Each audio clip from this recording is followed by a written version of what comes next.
Jackson Hinkle made a pretty stupid tweet, and now he's complaining. Academics, teachers, social workers, engineers, managers, nurses, and Netflix writers are not working class. Let's go, it's Friday, chatters rejoice. Bro, when you say, first of all, like, the academics side is like classic, okay? That's like classic fucking fascist posturing. But when you put teachers... Classic fascist posturing, Hassan Piker says. Now, I want to be honest with you guys. If there's anything controversial about this tweet, it is not that I included academics in the list.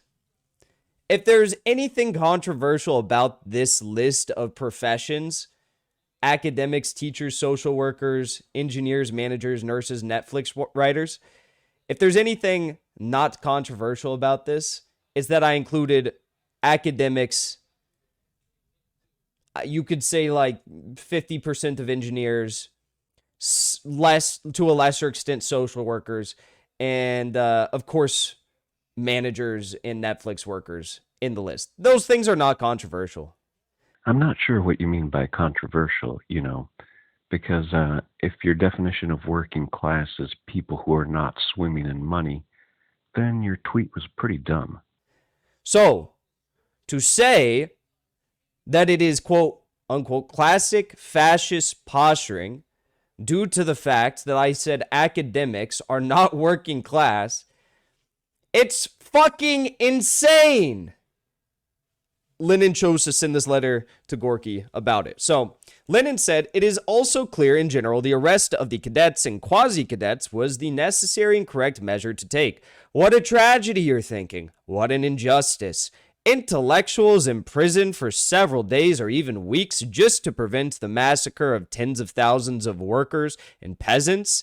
The forces of the workers and peasants are growing and getting stronger in their fight to overthrow the bourgeoisie, specifically bourgeois intellectuals, and their accomplices, educated classes, and the lackeys of capital who consider themselves the brains of the nation, right? Those who consider themselves the brains of the nation. This last sentence is what Vladimir Lenin thought about the brains of the nation, the academics, the intellectuals. He said, in fact, they are not its brains, but its shit.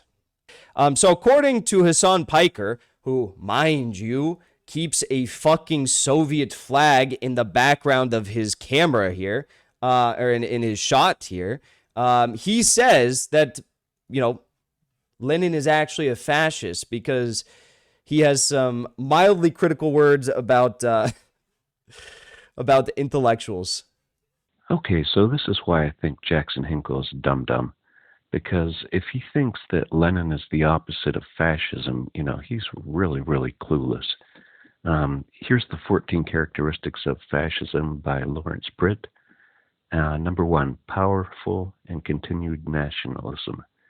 Number 2, disdain for the recognition of human rights. Those both describe the Soviet Union pretty well.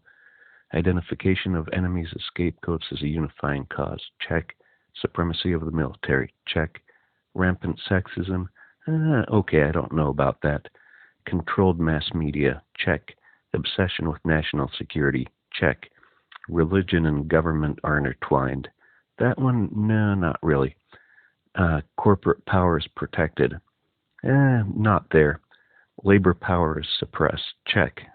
Imagine going on strike in the Soviet Union. You'd be killed.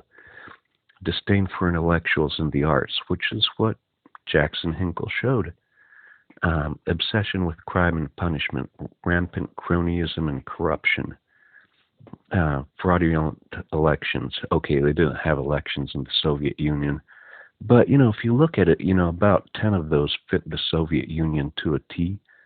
So when Jackson Hinkle presents Lenin as the opposite of fascism, it's really, really dumb. And when Hassan says that disdain for intellectuals and the art is classic fascism, well, it is. I don't know. Yeah, Pol Pot. Yeah, this is literally Pol Pot, dude. You wear glasses, you're not working class. I'm going to kill you. That's what Jason Pol Pot Hinkle thought. Jason Pol Pot Hinkle. Classic fascist posturing and Jason Pol Pot Hinkle. Now, if you're wondering why I received so many death threats the morning I woke up, immediately after Hassan went live and reacted to this, it's probably because he called me a fascist and Jason Pol Pot Hinkle. Okay, did he really get that many death threats? To me, it sounds more like, he's just upset that his left-wing credibility is gone. That's what I think. Literally one of the fucking areas in which there is so much exploitation occurring. Okay? PhDs and academics get fucked over. They literally work for nothing and do so much goddamn research.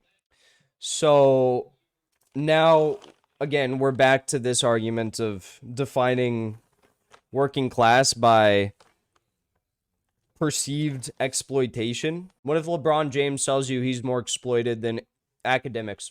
So he throws out that hypothetical, what if LeBron James says he's more exploited than academics?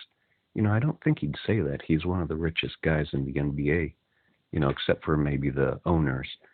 But, it's an absurd thing. And that's the thing. If you watch this video in its totality, Jackson Hinkle whines and rambles and doesn't make sense.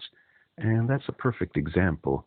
There are other clips where I wasn't even sure what he was trying to say, so I didn't really respond to that. But, that's the thing about Jackson, he speaks well, he has a good voice, and he's able to speak without stuttering or getting flustered, but he speaks nonsense. I've done other videos about him, how he doesn't understand helicopters, buildings, chlorine, or Occam's razor. And, you might want to check those out. Anyway, I hope you enjoyed the video. Thank you. Have a nice day.